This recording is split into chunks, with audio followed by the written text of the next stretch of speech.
Harka fuunee akkam jirtu kabajamtoota fi jaalatamtoota Bareentoo Multimedia. Kungaa Bareentoo Multimedia dha.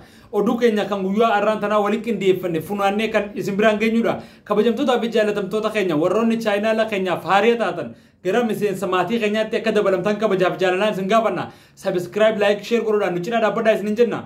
Warroonni gaa maatii taatanii jirtan ammoo like godhaa, share godhaa, waliin gagga'aa namoota biraa hedduu biraa illee nu gaa isin jenna.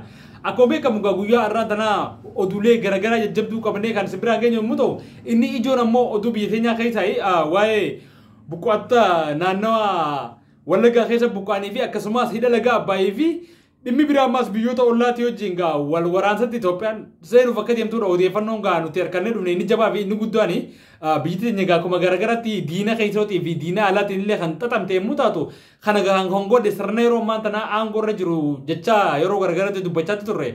Hordoftoota keenya hamma xumura qophii keenyatti nu faana tura isinin jenna.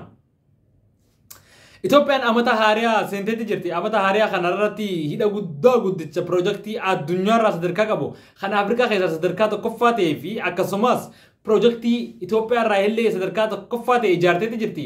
Ijaarumsi piroojeektii kanaa waggoota 14 kan fudhate yommuu ta'u Itoophiyaatti bara pirezidaantii duraanii Mallas Zeenaawii keessa kan jalqabedha piroojeektiin kun.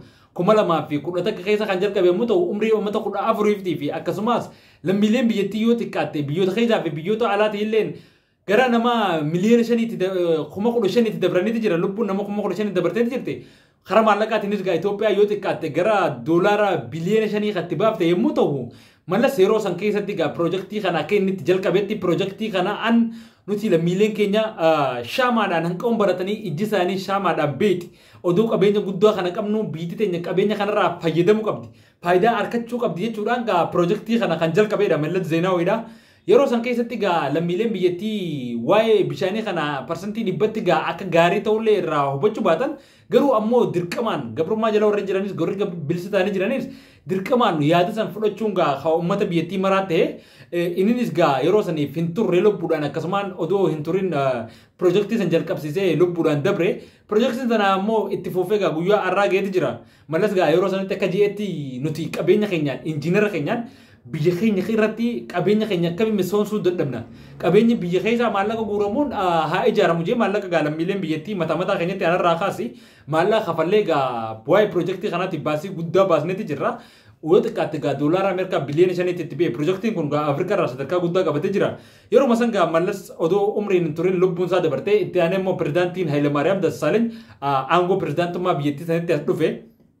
Yeroo san gaa innis adeemsa Mallas Zeenaawii lafa kaa'ee waan hawaasa biyya teenyaa fayyadu galmaan keenya rakkoon siyaasaa jajjabdullee nu bira jiraatu nuti waloodhaan hojjenna biyya keenya yaada tokko taanee galmaan keenya jechuudhaan tokko taaneeti wal cinaa dhaabbannee galmaan keenya jechuudhaan kan lafaa ka'e yommuu ta'u innis gaa barasaa kan keessatti xaxaminsa siyaasaa jabaa fi biyya keessaa fi biyyoota alaatiin dhiibbaan hedduun oduma jirtu asichi deemee oduma jiru piroojeektiin san akka galma geessu itti fuufe. Gaa booda jijjiiramsi biyya keessa dhufee rabshaan biyya keessa kaatee dinagdeen biyyattii cabtee militariin biyyattiitti illee laafee rakkoon siyaasaa biyyattii jabaa keessatti dhufe yeroo kan keessatti gaa biyyoonni ilaalleen waa'ee bishaanii kana gaafii bishaanii kana deeffachuudhaaf karoora qabaatee ture ni yaadata yoo ta'e yeroo takka pirezidaantiin biyyattii giree karaa aangootti dhufa biyya ammatali bika garagaraa deemee hanga kakachuutti biyya kana bishaan kana galmaan isin hin geenyu waan kana isiniif hin goonu hanga isinirraa morro piroojeektii kana karaa dhaabna hanga jiru takkatti waadaa galee jira. Haa ta'u garuu waadaa san hundi nyaatee biyyoota ollaatii hojii fi biyyoota biraatti hojiin illee walii galuu didee dhimma kana oofee arragaa dhimmi laga Abbaayii piroojeektiin isaa dhibbatti xumurame jaaniiti eebbisanii jiraniiti. Namoonni garagarii ammoo gizee qeeqan warroonni paartii garagaraa illee Abiyyi waa'ee piroojeektii kanaa erga dhume ture jira. Filannoo as deemtu kana injifachuudha jecha piroojeektii kana akka dafee xumurame eebbaaf dhihaatu godhe. Piroojeektiin kun tarii erga xumurame turee jira jedhan namoonni baay'een fi irra guddaan nama. Haa ta'u garuu ammoo biyya keessatti gaa piroojeektii gurguddaa akkanaa tolchu malee rakkoo siyaasaa biyyattii keessatti furuu hin dandeenye karaa lixa Wallaggaatiin akkasumas Gondar karaa naannoo garagaraatiin wal waraansa humnoota fannootii fi mootummaa akkasumas ammoo woboo fi waraana bilisummaa Oromootii fi waraana mootummaa hedduutti tarkaanfiin fudhatamaa jiru gaaga'ama hawaasa guddaa balla qeerraa buqqaasuu qabeenya saamuu fi rakkoof saaxiluu keessatti buutee jirti.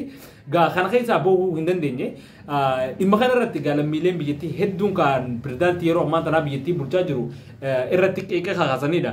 Namoonni hedduun gaa biyyattiin san rakkina dinagdee jabaa fi rakkina siyaasaa hamaa keessa buutee kana keessaa baasee jechuudhaan dhiibbaa guddaa irra godhaa jiran gaa muummichi ministeera Itoophiyaa kan amma yeroo tan harkaa qabu kunis dhimma kana gaa akka nama gurraa hin dhageenyetti bira dabaraati jira. Keessattuu hawaasa Oromiyaa irratti dhiibbaa inni hojjechaa jiru hedduu waan nama dhibaati. Mootummoonni dhufaa dabraa yeroo itti muddaman takka ammoo yeroo aangoo qabatan hawaasa baharra jiru wanna godhan hawaasa karaa naannoo qaroominni jiruun karaa ka'uudhaan gaalaftoonni dhimma tokko Somaalee wajjin walitti bu'insa akkasumas karaa lixaatiin illee uummata buqqee naannoo bakka takka jiru irratti tarkaanfii fudhachuuf qabeenya saamuudhaan waa hundarraa saamuudhaan tarkaanfiin fudhatamaatuma jira. Akka xiinxaltoonni siyaasaatii fi namoonni tokko jedhanitti kana kan godhaa jiru warroota mootummaatii aangoo isaanii si'ifachuudhaaf aangoo isaanii tursiifachuudhaaf rakkoo siyaasaa biyyattii keessatti uumanii filannoo waliin dha'uudhaaf fi filannoo deemtuuf illee waa hedduudhaaf waan kana godhaa jiraa jedhanii dubbatanii dhimmi kun parsantii 100 keessaa parsantii 80 waan dhugaa fakkaatudha. Akkasumatti gaa ammaas inni biraa ammaas dhimmi piroojeektii alagaa Abbaayyaa kun gaa xumuramee biyyoota biraatti wajjin Itoophiyaa wal waraansa seente kan jiru yaani tokkos qabaatee jira. Kana gaa yeroo yoo fidde irraa qabneetuma irraa ibsiniif haasofna. Hanqasitti immoo ammatti dubbachuun gaa xiqqishoo waan hin jalqabin takka nama dhibdii ammoo akka jedhanitti biyyoonni garagaraa ammoo lola qopheeffatanii Itoophiyaa wajjin wal waraansatti seenuudhaaf karoorratti waan jiran fakkaata. Kana gaa miidiyaaleen biyyattii hedduullee ni beekan jeetii yaada. Dhimmi biraa ammaas oduu biyya alaatiin biyya Joordaan keessatti yookiin ammoo Kwaatar keessatti biyya Kwaatar keessatti gaa Israa'el tarkaanfii cimaa Kwaatar keessatti fudhattee hooggantoota Hamaas dhoowwine jechuudha yoo xiqqaatte Qatar keessatti bakka ja'a dhoowwite Qatar gaa dhimma kanarratti gabbaatee habbata kan dubbanne raadaarri biyyattiitis tarii waanuma gaa biyyoota biraatti qabuu danda'u fakkaata. Waa Israa'el tanarraa waan takka wanni gabbaanii dubbatanis hin jiru hanqa ammaatti. Israa'el gaa akkuma lola biyyoota jiddu galeessaa kana rabbashtee fixatti biyyoota Arabaa guutuutti rabbashuudhaaf karoora kan qabdu yommuu taatu karoora kanaanis gaa guyyaa irraan tanaa kun gizee Qatar dhoowwitu ni fakkaata. Oduu hayyama mootummaa Qatar irraan fudhatin tarkaanfii tana mataa isiitiin fudhachuun waan hedduu nama dallansiisaati. Biyyoota Arabaa illee waan miira keessa galchaati. Qatar akkasii dhawunsanii biyyoota baay'ee dallansiisaati jiranii. Biyyi kun yeroo baay'eedhaaf miidiyaa guddaa taatee ummata Filistiiniif sagalee guddaa kan taate Qaatarii miidiyaa Aljaziiraa fi miidiyaalee gurguddaa addunyaa gaazexeessitoota hedduu wanta keessatti Gaazaa keessatti mindeessitee kan hojjettu yommuu taatu sagalee ummata Gaazaa biyya turteedha. Tarii Israa'el hijaatan irraa bu'uudhaaf tarkaanfii kana kan fudhattee jirti intalloonni tokkolleen dhimma kana irratti gaa namoonni garaagaraalleetti yaada kannachaa kan jiran yommuu taatu biyyoota Arabaa Israa'el takkatti dhowwutee kan jiruudhaadha. Kanaaf gaa justice for ummata Filistiin justice isaanii sagalee isaanii haqni isaanii haa bu'u jenna. Nuti gaa hanqa dandeenyu ta'e qoomna keenyatti haqni isaanii haa bu'u numa jenna. Biyyoonni Arabaallee wantobsanii ummata kana cinaa dhaabbachuu qabanii gargaarsa namummaa qofa hin taane gargaarsa miidhatiin dantaa isaaniitiif cinaa dhaabbachuu qabanii egaa biyyoota biraallee sagalee taafeetti jiranii biyya kanaa fi ummata Filistiin kanaaf illee sagalee ta'uun dirqama namummaati lammumaallee odoo ta'uun taane amantii tokko ummata waliin qabnu. Tanaaf gaa biyyoota Arabaa kan hunda Israa'el dhowwuuf ta'e yaadni jiru guyyaa irraan tanaa waan isiin Kwaatarra raawwatterraa hubachuun ni danda'ama. Kabajamtootaaf jaalatamtoota keenya oduun guyyaa irraatiif qaban tan maayuu oduu biraa harkanne asumaan dabarsinaa chaayinaala keenya sabskiraayib godhaa isin jenna galatooma.